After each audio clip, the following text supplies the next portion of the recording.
Hi, I'm Milton and welcome to the show. This week I'm going to show you the proper way to feed your citrus.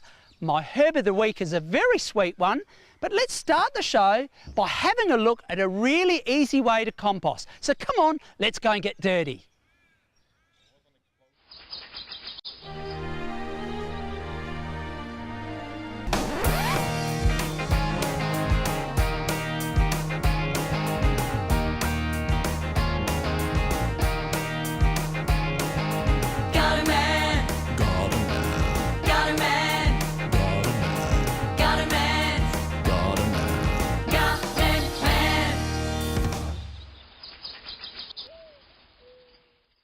Have you got a compost heap at home? Do you think it's too hard to set up?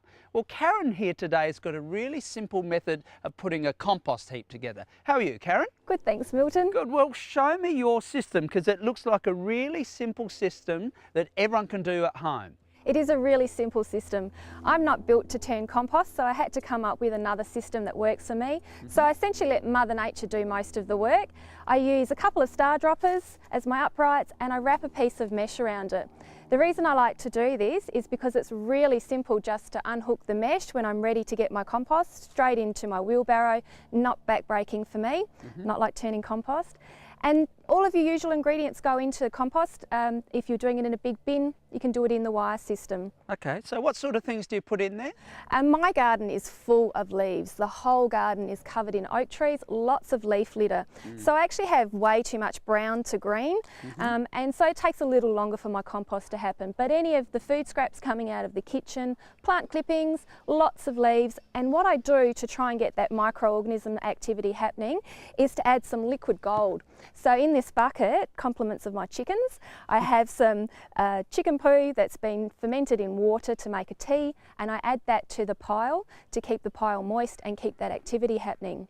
However, Milton, you can see that I haven't been a very good compost maker this year and I haven't kept the pile moist, and it's taking a really long time to break down. So I really need to get some moisture into here and get it active and breaking down.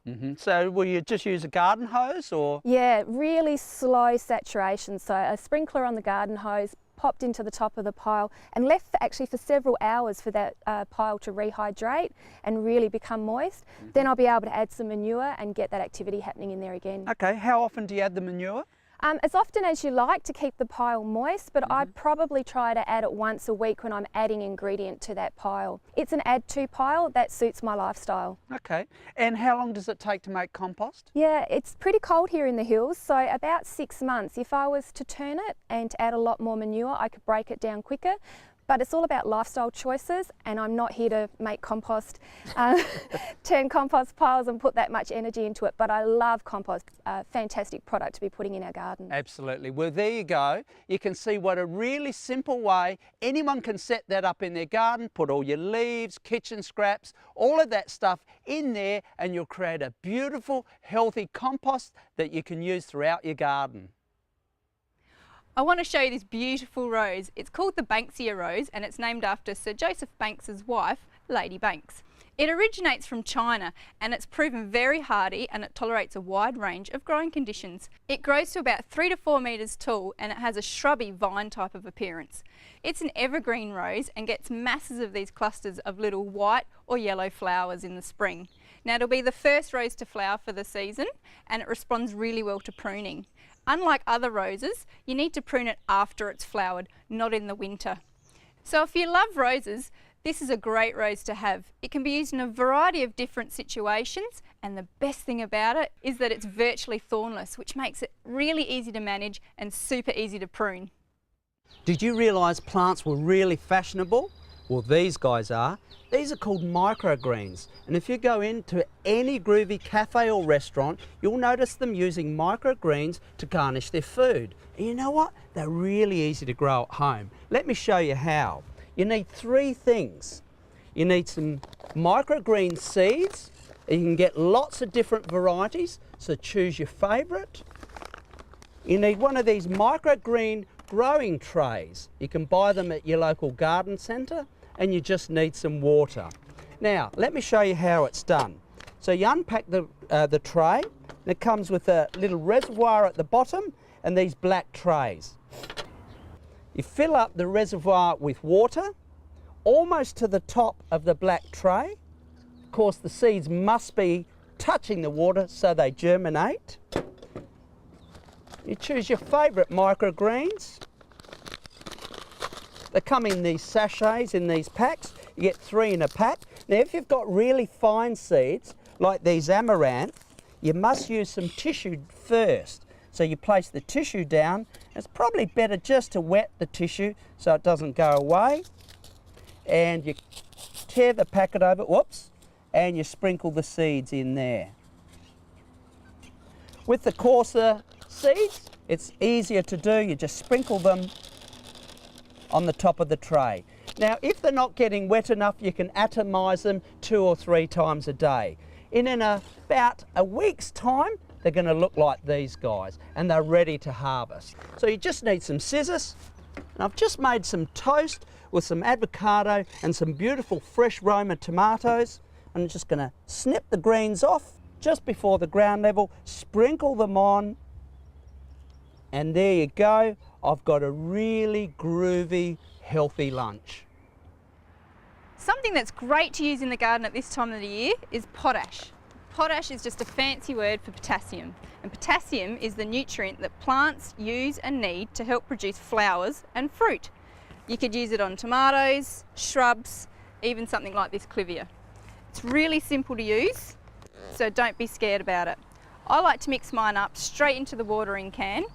Just check the back of the packet for the mixing directions. In this case, this one's 20 grams in 8 litres of water, so that's approximately 5 heaped teaspoons. So pop them in, just like that.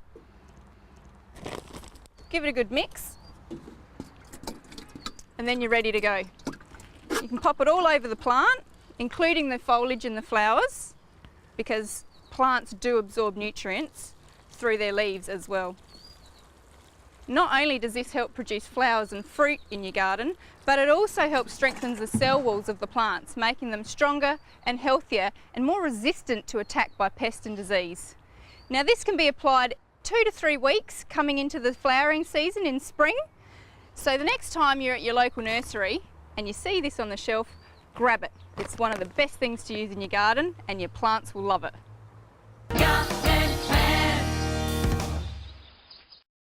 My herb of the week this week is almost too good to be true. It's called stevia. Now, stevia is the sweet herb, and it comes from South America, and it's been used for centuries to sweeten their tea. And you know what's so good about it? It's 150 times sweeter than sugar, without any calories, so it's perfect if you're diabetic. Now, stevia is really easy to grow. It likes a warm position in the open sun, perhaps with a little bit of afternoon shade. Grow it in a pot or in the garden, but protect it from the cold winters. A really cold winter may kill the plant off. Now, how do you use stevia? Well, it's so simple. You can pick it fresh, just pick the leaves, pop them in your tea. Or you can pick the leaves, chop them up, dry them, and use them at a later date. My herb of the week this week is, as I said, just too good to be true. It's called stevia, or the sweet herb, and I can tell you, it really is sweet.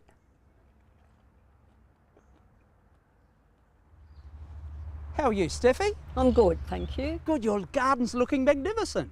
Yeah, I love it. It's a season where everything looks vibrant and fresh. Yeah, out in flower. Yep. And these geraniums, look, I love what you've done here. You've planted these geraniums up against this hot, dry spot, I guess, and they're really covering the fence up, which I really like.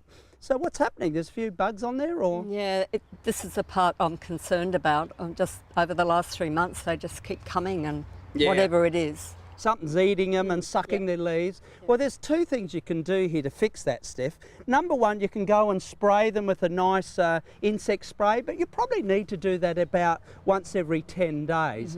But what I find much easier to use, it's this granular insecticide called Resolver.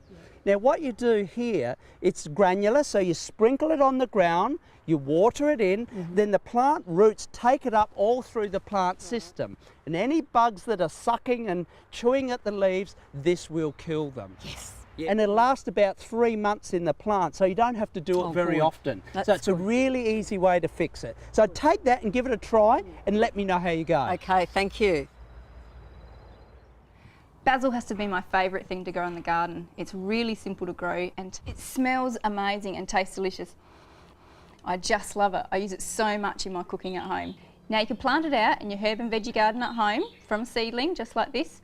Or if you don't have the space, you could use one of these all-in-one planters like we have here. I'm going to show you how to plant up some basil seeds today in this all-in-one here. It's got the pot and the soil and the seeds and the fertiliser in it. It's got everything. So let's have a look.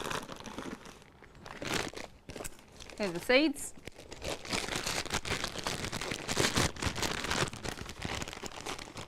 Just be careful not to breathe the potting mix in as you're emptying it out. The nutrients are already in the potting mix. Look at that, couldn't get any more simple. Seeds are in these little stay fresh packets to keep them nice and fresh. Sprinkle them in nice and evenly, and then just gently push some of the potting mix back over the top. Water it in well, and then just find a nice sunny spot for it. And in 2 to 3 weeks, you'll have some basil coming up that you can use in the kitchen as well. Actually, one of my favourite things to cook with basil is chicken and feta patties. I mince up some chicken breast, put some basil leaves, lemon juice and some feta through it and fry them up in the pan, and they are just delicious. They're really yummy. So go ahead, grow some basil, it's super easy. Has anyone ever showed you how to repot a plant? Maybe not. Well, I'm going to do all of that right now. There's some things you should know and some things people just don't know. So I'm going to show you all the tricks of the trade, how to repot a plant properly. Okay, so what am I going to plant? I'm going to plant this ficus standard into this larger pot. Now, why do I need to repot it? Well, you can see the pot is quite small and the plant is starting to get yellow leaves and starting to lose leaves. So it's time to repot it. So that's one sign that you can tell. Okay, so I'm just going to lift it out of the pot and tap it off. There we go. And if you have a close look, you can see there's quite a bit of root growth at the bottom. So we need to attend to that. We need to spread them out. But the first thing I'm going to do is there's a few weeds on the top. Make sure you remove all weeds. And sometimes it's easier just to scrape the top of the soil and get rid of the roots and all of those weeds. The second thing I'm going to do is tease those roots out. So I might just give it a light saw, rough it up a bit, just go right the way around, just cutting those roots, because otherwise if you don't cut them, the plant will get root bound. Just a light rough up with a saw like that. And if you've got lots of roots at the bottom, cut the bottom off. But this one hasn't, so just a nice light rough up. All the way around. Just getting away from me. There you go. You can see some heavier roots there. So I'm actually cutting those. So again, so it doesn't get root bound. You probably have all heard of root bound plants with the roots twisting around the pot. So I'll just give it a light tease with this rake, like that.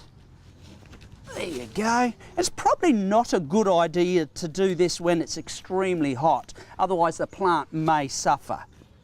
Obviously you're breaking and cutting roots. There you go. So I've got my pot.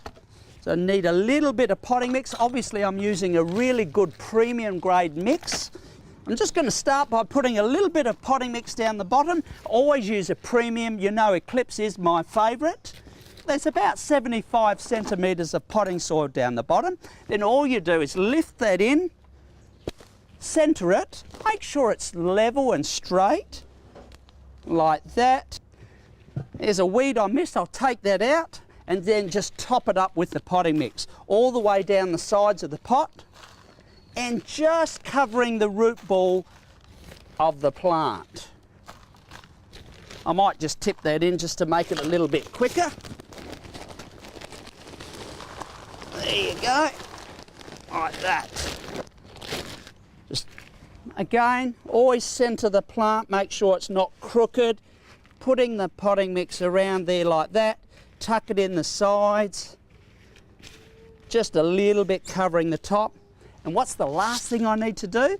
Of course, slow release fertiliser, very important. You know, this is the secret ingredient of growing plants in pots successfully. So I'm going to put a couple of handfuls around this, pop it into place and just keep it well watered. Now, how easy was that? Remember the steps: premium potting mix, tease the roots out, and the slow release fertiliser. All I'm going to do is pop it into place, keep it watered, and it's going to be looking fantastic in a couple of months again.